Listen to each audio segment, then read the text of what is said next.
এই আমাদের সংবিধানটা যদি ঠিক না হয়, এক ব্যক্তির হাতে যদি সব ক্ষমতা যদি চলে যায় এবং সেটার বিকেন্দ্রীকরণ যদি না হয়, আমাদের বিচার ব্যবস্থার প্রতি হস্তক্ষেপ, এই বিচার ব্যবস্থাকে হস্তক্ষেপের বাইরে যদি আমরা নিতে না পারি, তাহলে আমাদের জাতি হিসাবে মুক্তির উপায় আমরা এখান থেকে দেখি না। আমাদের যদি রাষ্ট্রপতি শুধুমাত্র প্রতিটি রাষ্ট্রপতি হিসেবেই যদি থাকে, প্রধানমন্ত্রীর হাতে যদি সব ক্ষমতা থাকে, আমাদের যে ব্যুরোক্রেসি আছে, আমলারা আছে, তাদের উপর যদি রাজনৈতিক প্রভাব বিদ্যমান থাকে, তাহলে আমরা যে নতুন বাংলাদেশ দেখতে চাই সেটা দেখা সম্ভব না। সুতরাং আমরা যে সংস্কারের কথা বলছি, এটা হচ্ছে সাফিসিয়েন্ট কন্ডিশন।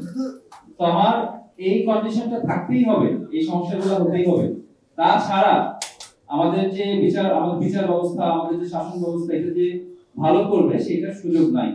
কারণ যার হাতে পাওয়ার থাকে, শেয়ারের কাছে যদি আপনি মুরগি দেন, সেই মুরগি যে বেঁচে থাকবে তার সম্ভাবনা নেই। আপনার পক্ষে একটা মুরগিকে শেয়ারের থেকে আপনার প্রোটেক্ট করার জন্য একটা ব্যারিয়ার লাগবে।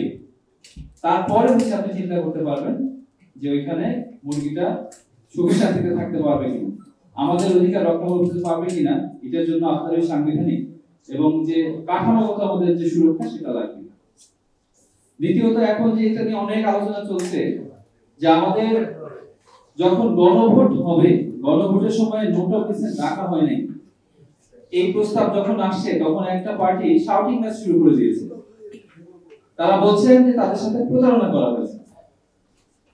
তো আমরা এখানে কি দেখতে পাই, যদি গণভোটের সময় নোট অফ ডিসেন্ট সহ প্রশ্ন করা হয়, এর সহজ অর্থ হচ্ছে আমি গণভোটে মানুষের কাছে জিজ্ঞেস করব, মানুষ উত্তর যাই দিক, আমি আমার ইশতেহারে তার উল্টাটা যদি লিখে দেই, তাহলে আমি ইশতেহারে যা লিখেছি তাই করব।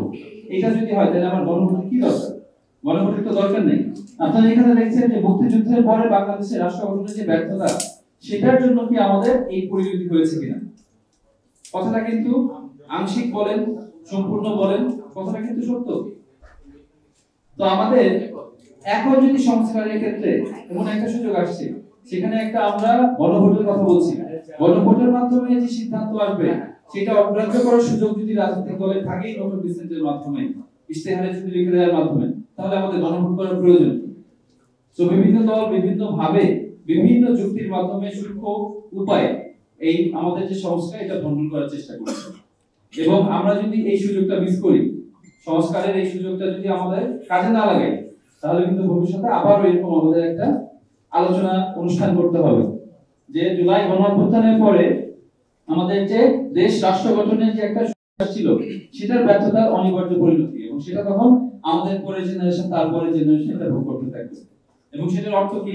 সেটার অর্থ রাষ্ট্রের মাধ্যমে দেশের জনগণকে গুম করা, খুন করা, হাজার হাজার কোটি টাকা লোপাট করে নিয়ে যাওয়া।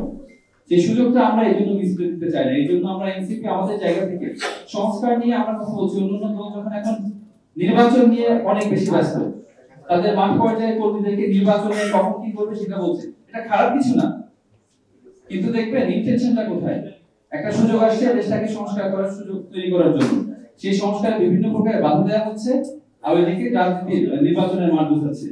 সেখানে আপনি দেখবেন এনসিপি একটা রাজনৈতিক দল, আমরা সংস্কার নিয়ে পড়ে আছি, সংস্কার নিয়ে চিন্তা করছি, নির্বাচনটাকে আমরা সবচেয়ে বেশি প্রায়োরিটি দিচ্ছি না, এবং সংস্কার নিয়ে আজকে এখানে বসে আমরা আলোচনা করছি। এটা জনগণের কাছে আমাদের যে পরিচয় সেটা তুলে ধরে যে একটা রাজনৈতিক দল গণঅভ্যুত্থানের পরে গঠিত হয়েছে এবং তারা সবসময় জনগণের পাশে থাকবে, জনগণ যে সংস্কারগুলো চেয়েছিল, যে জন্য রাস্তায় নেমে এসেছিল, সেটা আনার চেষ্টা করবে। এবং আশা করি আমরা এমন ভাবে সংস্কার আনতে পারবো যে আমাদের আবার 10 বছর পরে, 5 বছর পরে বা 20 বছর পরে এমন একটা সেন্টার করতে হবে না 2024 গণঅভ্যুত্থানের পরে রাষ্ট্র গঠনের ব্যর্থতা, তার অনিবার্য পরিণতি কি হয়েছিল এবং সেই জন্য মানুষের কি অধিকার পূর্ণ হয়েছিল।